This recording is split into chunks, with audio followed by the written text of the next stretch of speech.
जिसका भी शोषण करना है, चाहे परिवार में, चाहे समाज में, चाहे राष्ट्र में, चाहे मुल्क में, जिसका भी शोषण करना है उसको एक मत होने दो। यह राजनीति विज्ञान का एक बहुत बड़ा सिद्धांत है। यह राजनीति विज्ञान का एक बहुत बड़ा सिद्धांत है, डिवाइड एंड रूल। कुछ लोग अपने परिवार में ही लगा लेते हैं, कुछ लोग मोहल्ले में लगाते हैं, कुछ लोग शहर में लगाते हैं, कुछ लोग प्रदेश में लगाते हैं, कुछ लोग राष्ट्र पे लगाते हैं, कुछ लोग पूरी दुनिया में लगा रहे हैं। वो वाला गाना है ना, जिसका जितना हो आंचल यहां पर उसको सौगात उतनी मिलेगी। यहां बेईमान सभी हैं, कोई परिवार के स्तर का है, सभी, और जो नहीं है वो दुनियावी भी नहीं है। ये आम आदमी क्यों दूसरे की फटी हुई पैंट ढूंढता रहता है? क्योंकि सबकी फटी है, ऐसा किसी की पैंट ही नहीं जिसकी ना फटी हो। भाई राजेश खन्ना साहब का एक गाना है, मुझे आज भी याद है, कि इस पापन को आज सजा देंगे मिलकर हम सारे, लेकिन जो पापी ना हो वो पहला पत्थर मारे।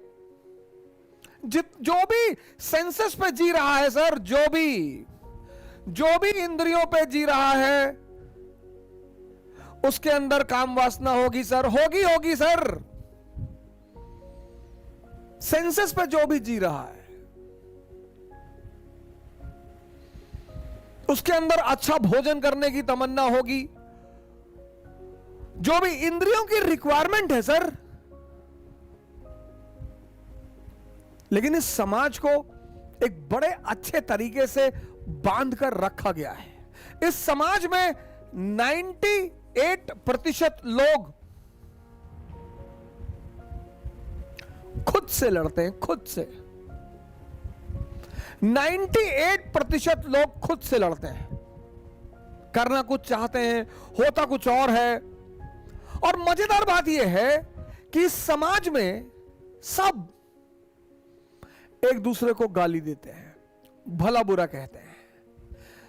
जो पकड़ा जाता है सब उस पर कूद पड़ते हैं, और वो जितने लोग कूदते हैं उस पर, वो सब उससे वंचित नहीं है सर।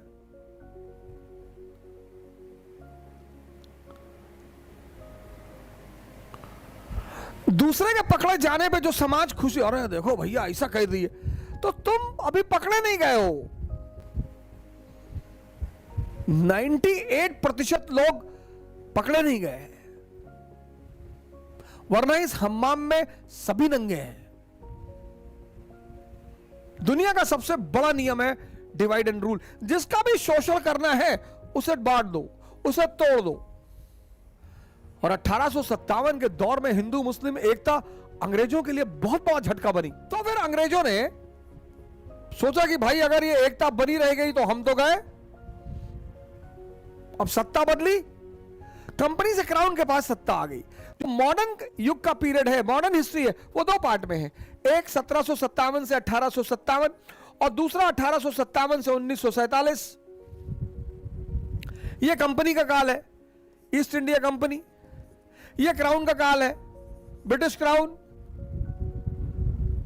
यहां विद्रोह हो गया और फिर विद्रोह होने के बाद सत्ता क्राउन के हाथ में आ गई। लेकिन सत्ता क्राउन के हाथ में आई, लेकिन दमन और शोषण का अंत नहीं हुआ। Suppression and exploitation did not come to an and.